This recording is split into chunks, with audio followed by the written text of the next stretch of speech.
নির্দিষ্ট জায়গার আগে। মানসিক ভারসাম্যহীন ব্যক্তির কারণে সময়ের আগেই থামলো ট্রেন। জানা গেছে ক্যানিং তালদিতে চলন্ত ট্রেনের সামনে পাথর ছুটতে থাকে মানসিক ভারসাম্যহীন এক মহিলা। ফলত ট্রেন দাঁড়ালো নির্দিষ্ট জায়গার আগেই। চালকের তৎপরতায় এড়ানো গেল বড়সড় দুর্ঘটনা। দক্ষিণ চব্বিশ পরগনা জেলার ক্যানিং তালদি স্টেশনে নির্দিষ্ট জায়গার আগে দাঁড়াতে বাধ্য হলো ট্রেন এক মানসিক ভারসাম্যহীন মহিলার জন্য। ঘটনাটি ঘটেছে আজ সকাল 5টায়।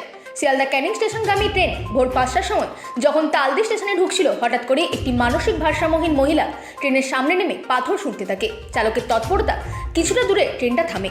তারপরে স্টেশন যাত্রীরা নিচে নেমে ওই মহিলাকে সরাতে গেলেই বিপত্তি। ট্রেন লাইনের ওপরেই বেঁধে যায় হুলস্থুল। এমনকি নিচে নেমে সরাতে আসা ব্যক্তি ওই মহিলার গায়ে হাত তুললে পাল্টা মার দেয় ওই মহিলা। কিছুক্ষণের জন্য ট্রেন দাঁড়িয়ে থাকলেও শেষ পর্যন্ত ট্রেনটি তার গন্তব্যস্থলের উদ্দেশ্যেই রওনা দেয়। খবর সূত্রে জানা গিয়েছে। Bureau report, রাতদিন news network.